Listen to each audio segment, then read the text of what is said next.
Saudara, isu kepemilikan rumah jadi perhatian Capres-Cawapres 2024. Calon Presiden Anies Baswedan menyebut masyarakat sekarang sulit untuk punya rumah. Anies menjanjikan kemudahan dalam kepemilikan rumah.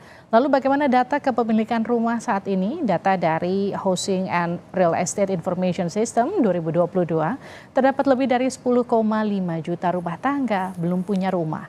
Berdasarkan kelompok usia, kelompok milenial dan Gen X paling banyak yang belum punya rumah. Lebih dari 4,38 juta rumah tangga milenial juga masih belum punya rumah. Sementara generasi X jumlahnya beda tipis, ada 4,3 juta rumah tangga yang belum punya rumah. Generasi Z ada lebih dari 97 ribu rumah tangga yang juga belum punya rumah. Mengapa masyarakat saat ini sulit punya rumah? Dan apa solusi yang ditawarkan Capres-Cawapres 2024? Kita simak pembahasannya usai tayangan berikut.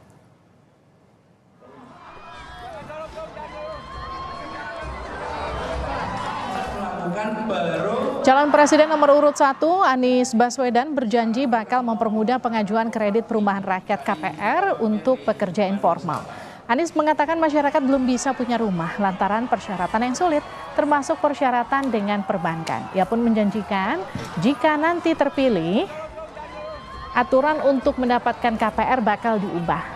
Perubahan itu adalah agar KPR bisa diakses semua masyarakat tanpa terkecuali agar masyarakat bisa memiliki aset yang nilainya stabil. Jadi sekarang kita mau membesarkan lokasi. Tadi saya mampir di Bandung Selatan.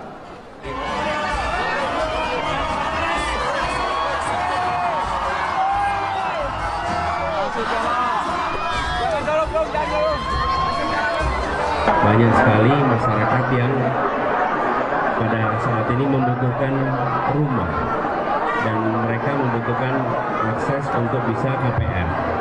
Tapi KPR kita itu KPR yang belum memfasilitasi semua. Mereka yang bekerja di sektor formal mudah dapat KPR, tapi mereka yang bekerja mandiri, mereka yang informal, non-formal itu kesulitan. Capres nomor urut 1 Anies Baswedan berjanji bakal mempermudah pengajuan KPR untuk pekerja informal. Bagaimana konkretnya janji Anies dan apakah pasangan Capres-Cawapres lain juga punya program rumah murah untuk warga? Kita bahas bersama juru bicara Anies Muhaimin, Angga Putra, kemudian ada jubir TKN Prabowo Gibran Intan Fauzi dan juru bicara TPN Ganjar Mahfud Tama Langkun. Kita masih mencoba menghubungi Intan Fauzi dan juga Tama Langkun yang masih belum terhubung, namun sudah terhubung bersama kami. Ini adalah Angga Putra, jubir dari pasangan Anies Muhaimin. Mas Angga, selamat petang. Selamat petang, Mbak. Jadi Pak Anies nih janji mempermudah pengajuan KPR, skemanya gimana? Iya, jadi kan sebenarnya intinya sekarang itu pembangunan yang dilakukan sama developer itu berdasarkan statistik perumahan Permen PU itu cuma 4%.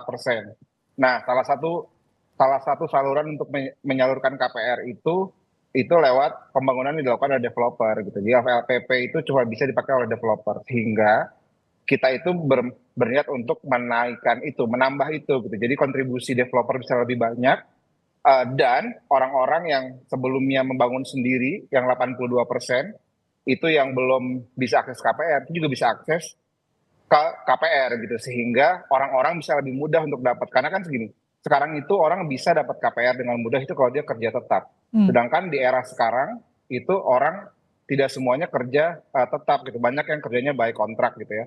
Nah, tapi sebenarnya secara kemampuan mereka mampu gitu. Sekarang itu mungkin mereka bisa dapat KPR tapi harganya lebih mahal daripada orang yang kerja tetap gitu kira-kira. Nah, ini yang coba diselesaikan gitu, karena berdasarkan data yang kami punya, setiap tahun itu ada 1 juta orang keluarga baru, 1 juta keluarga baru yang menikah. Kalau setengahnya aja butuh KPR, butuh rumah baru, berarti ada 500.000 orang yang butuh rumah baru gitu. Sedangkan per hari ini aja sudah 12 juta backlog se-Indonesia gitu kira-kira. Orang yang butuh rumah tapi nggak ada rumahnya itu 12 juta. Sehingga kita butuh mendorong lebih banyak orang bisa akses rumah kira-kira gitu. Makanya Pak Anies sendiri menyatakan bahwa kita akan mendorong KPR untuk semua yang sudah formal, kerja formal itu KPR-nya kalau rumah pertama itu dapatnya lebih murah, karena kan sekarang KPR bunganya cukup tinggi ya, bunganya lebih murah sehingga lebih terjangkau. Lalu untuk yang selama ini kerjanya kerja lepas gitu ya, pekerja informal, freelancer, artis, musisi, selebgram, YouTuber dan segala macamnya yang nggak bisa beli rumah pakai KPR, itu kita dorong supaya mereka bisa uh, akses KPR juga gitu, sehingga lebih banyak orang yang bisa punya rumah pertama, kira-kira gitu. Oke, wacana atau programnya oke, tapi kalau yang jadi pertanyaan memang mudah merealisasikan itu. Konkretnya gimana Mas Angga? Ya sebenarnya kalau misalnya ditanya gimana cara implementasinya, itu kan aturan yang dikeluarkan sama pemerintah gitu ya Mbak ya. Program FLPP itu program pemerintah gitu. Kita bisa membuat itu jadi lebih mudah aksesnya gitu. BUMN kan juga ada di tangan pemerintah gitu. Dia bank milik pemerintah gitu. Kita bisa mendorong lewat situ gitu, lewat kredit yang disalurkan lewat BUMN, bank BUMN gitu. Juga lewat program yang diinisiasi sama Kemen PUPR, atau misalnya Oke, pembangunan yang dikerjakan sama BUMN juga baik. gitu, kan ada Perumnas dan lain-lain gitu kira-kira. Saya ke Mbak Intan Fauzi. Mbak Intan sudah bergabung? Mas Tama Langkun juga sudah bergabung ya? Mas Tama? Ya. Halo. Oke. Halo, Assalamualaikum. Waalaikumsalam. Ini kita tunggu visual kalian berdua, Mas Tama dan juga Mbak Intan masih belum ditampilkan di layar kami. Tapi saya ke Mbak Intan dulu, Mbak Intan. Oke. Pak Ganjar ini kan, kemudian Pak Prabowo Gibran, ini kan punya program di sektor perumahan. Salah satunya membangun rumah tapak dan juga rumah susun ya, atau hunian vertikal. Betul ya Mbak Intan ya? Ini kan masing-masing 500.000 unit. Ini bagaimana penerapannya nanti? Jadi masing-masing capres nih nampaknya punya program untuk kemudian rumah murah untuk warga. Tapi kalau tadi versinya Pak Anies sudah dijelaskan, versinya Pak Prabowo gimana Mbak Intan? Baik, jadi kalau tentunya dengan jumlah masyarakat kita yang besar, kebutuhan rumah backlog ini memang relatif masih tinggi. Dan sebagai kebutuhan dasar, selain tentunya sandang dan pangan, papan ini rumah menjadi kebutuhan setiap individu. Apakah dia sudah berkeluarga atau yang memang membutuhkan rumah. Nah, tapi tentu ketersediaan rumah sekarang ini kalau kita bicara pemerintah, penyediaan rumah FLPP, terus kemudian rumah bersubsidi, itu kan sebetulnya sudah dibangun oleh PUPR sudah relatif cukup banyak. Dan kalau bicara apakah itu landed rumah tapak menjadi pilihan, ya memang dengan ketersediaan lahan di kota-kota besar tentu ini ada keterbatasan. Tapi program PUPR dengan rumah bersubsidi yang kita sebutnya rumah bersubsidi ya, karena dengan rumah bersubsidi itu biasanya tipe 21 sampai 36 untuk masyarakat berpenghasilan rendah, itu sudah banyak dan sudah sangat mudah diakses oleh masyarakat. Kalau dari pasangan Anies Imin itu lebih ke program KPR murah begitu. Programnya Pak Prabowo itu dengan 500.000 unit rumah, hunian tapak maupun vertikal. Tapi bagaimana untuk realisasinya di pedesaan-pedesaan seperti itu Mbak Intan? Ya, jadi pemerintah terus membangun untuk perumahan bersubsidi bagi MBR. Kalau kemudian rencana dari salah satu yang saya baca di media ya, dari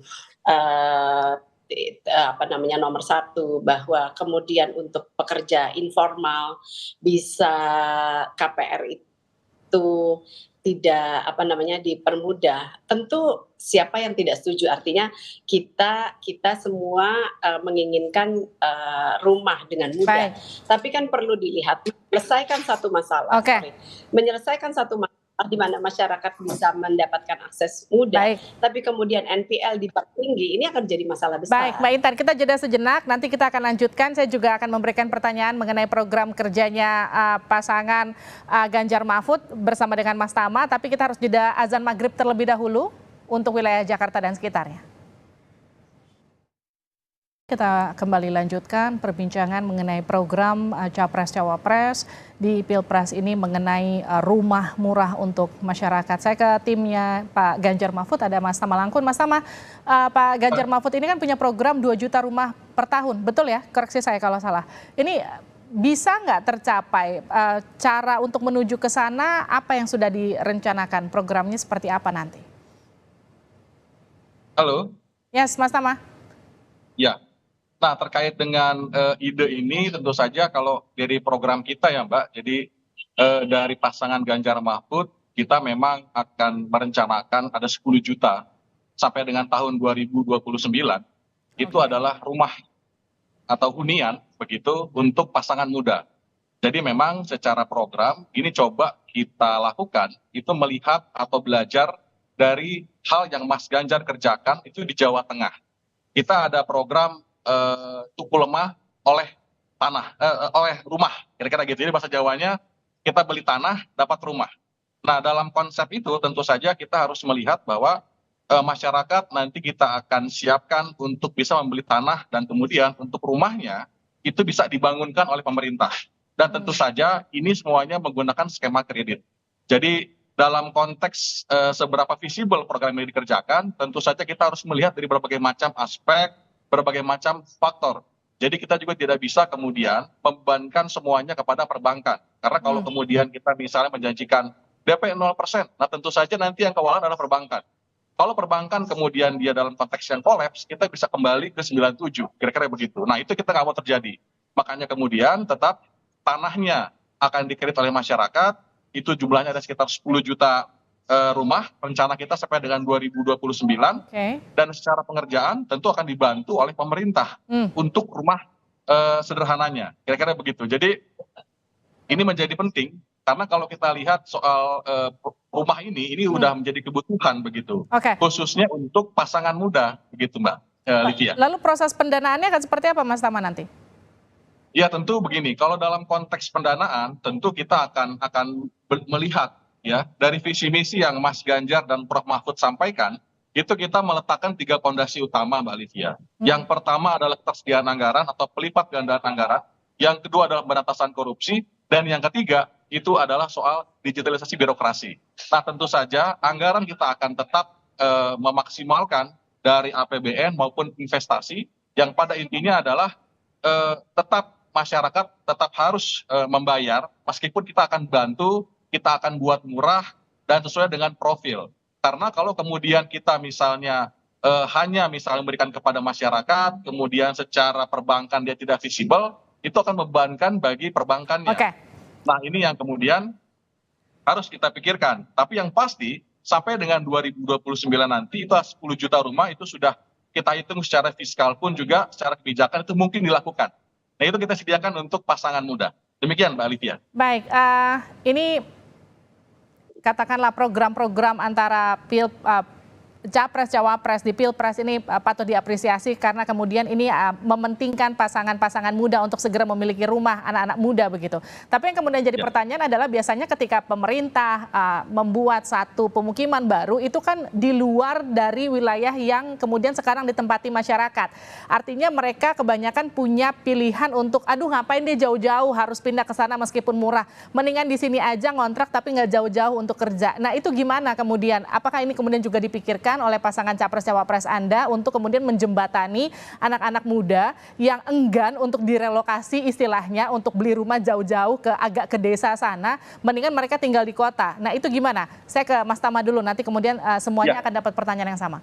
Ya, Mbak Livia, tentu saja kalau kita bicara soal program visi misi, dia tidak bisa berdiri sendiri. Nah dalam konteks program yang disampaikan dalam visi misi Mas Ganjar dan Prof Mahfud, itu kita juga memikirkan soal bagaimana kemudian kita membangun desa. Kita membangun soal sarana transportasi yang memadai.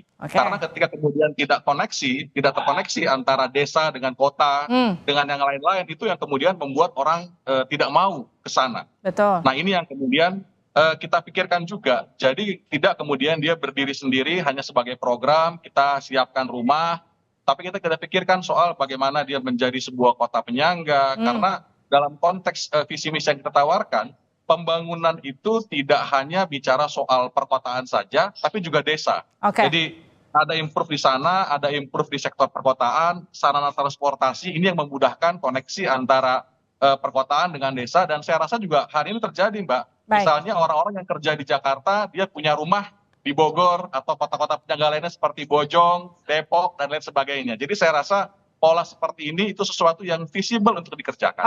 Mbak Intan, bagaimana Mbak Intan dengan pasangan Prabowo Gibran? Baik, jadi kalau kita bicara pasangan Prabowo Gibran, kita itu punya asta cita visi misi Prabowo Gibran. Dan kalau bicara tadi disampaikan bahwa landed house karena keterbatasan lahan segala macam, jadi minggir lah ya. Kan Pak Jokowi ini terus membangun transportation hub, itu terjadi di mana-mana, konektivitas. Nah ini tentu sangat menjadi penting, konektivitas, sehingga transportasi orang, transportasi barang, yang kemudian perekonomian tentu akan signifikan secara meningkat kalau bicara transportasi barang, sehingga mobilitas dari orang-orang yang produktif ini bisa dengan mudah. Lalu bicara juga, kami itu punya visi misi dari Prabowo Gibran adalah impian kami semua rakyat Indonesia itu mempunyai pekerjaan yang layak. Kenapa? Kalau setiap rakyat Indonesia mempunyai pekerjaan yang layak, maka otomatis daya beli itu akan meningkat. Nah, sehingga kalau bicara kembali lagi topik kita hari ini, bahwa apakah itu rumah bersubsidi atau kemudahan akses, sebetulnya tidak ada lagi kalau bicara semua kita harus lihat secara terintegrasi. Di satu sisi sudah ada rumah tipe 21, 36, ini rumah bersubsidi, gitu kan, ini bagi masyarakat berpenghasilan rendah. Kemudian kalau bicara lagi backlog perumahan, ini terus dibangun, baik bekerja sama dengan swasta, BUMN dalam hal ini leading sektornya.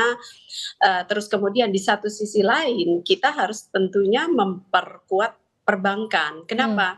Orang mengajukan KPR itu, persyaratan perbankan itu harus ketat. Misalnya surat keterangan kerja, kemudian sekarang itu sudah lebih dipermudah, 50% dari gaji sudah bisa cicilan. Lalu kenapa usia produktif, dan terlebih lagi sekarang ini ada insentif, yaitu gratis PPN untuk rumah di bawah 2 miliar. Nah ini kan salah satu solusi, dan ini sudah berlaku di sekarang ini bagi masyarakat. Era pemerintahannya Pak Jokowi. Jadi sebetulnya solusi itu sudah ada gitu. Dan ya, baik. Ya. Dan tentu kita bicara tadi, saya ujungnya adalah kan kalau kredit itu ke perbankan ya. Nah, perbankan ini harus mendapatkan trust dari masyarakat, harus liquid.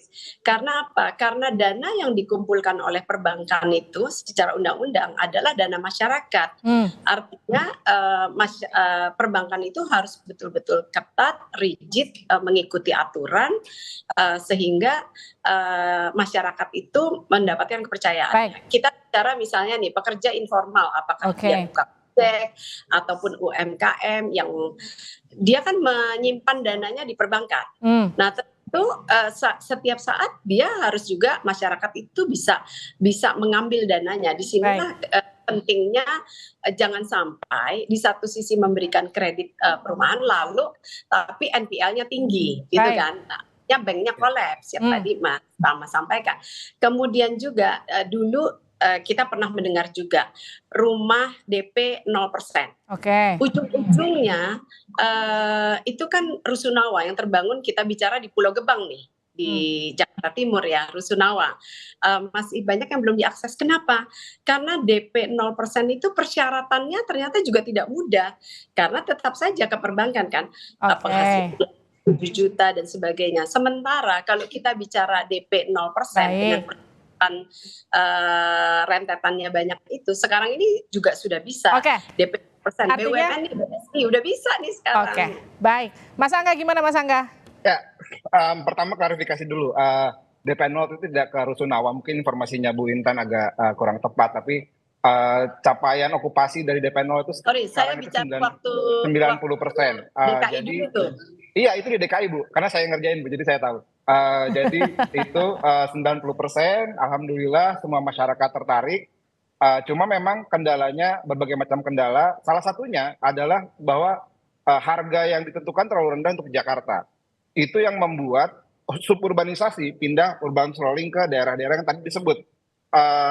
kebutuhannya rumahnya di Jakarta, tapi karena segala aturan yang ada sekarang, semua nggak bisa akses, akhirnya aksesnya biasanya ke Jonggol, ke Maja, daerah-daerah suburbanisasi yang membuat orang datang ke kota, itu harus akses mobil lagi, transportasinya publiknya buruk dan segala macamnya. Makanya sebenarnya backlog yang ada di Indonesia saat ini 12 juta, itu 10 jutanya ada di perkotaan, 2,7 juta ada di pedesaan, sehingga mendorong orang membangun landed house itu sebenarnya kurang tepat, karena yang butuh hunian banyak itu 10 juta itu ada di perkotaan.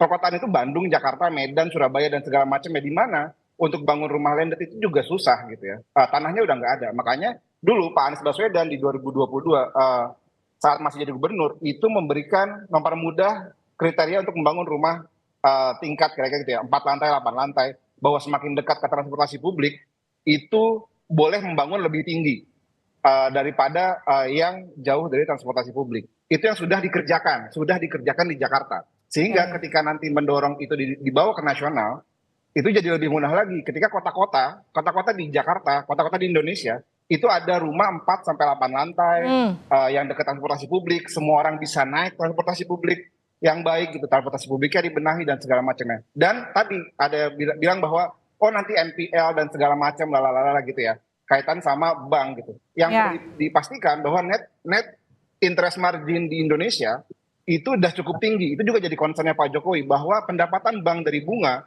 itu udah sangat tinggi sekarang. Kalau boleh saya bacain NIM di Bank BUMN, itu Bank BRI tahun 2022 itu NIM-nya 51,4 triliun, naik 6,8%. BNI 18,3 triliun, Mandiri 41,2 triliun, BTN 3,04 triliun. Jadi sebenarnya mungkin alokasinya ada gitu ya.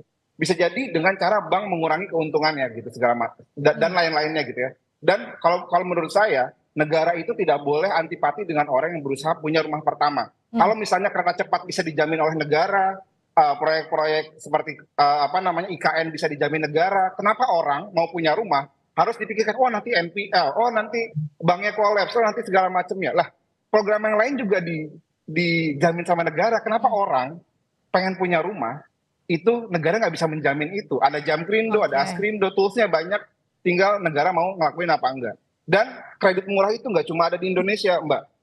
Di negara-negara lain, itu kredit murah itu udah ada. Di negara-negara lain, kredit flat 30 tahun, 5% itu udah ada, kira-kira gitu ya. Dan rata-rata bunga bank di Indonesia itu lebih tinggi dari negara-negara yang ada di sekitarnya.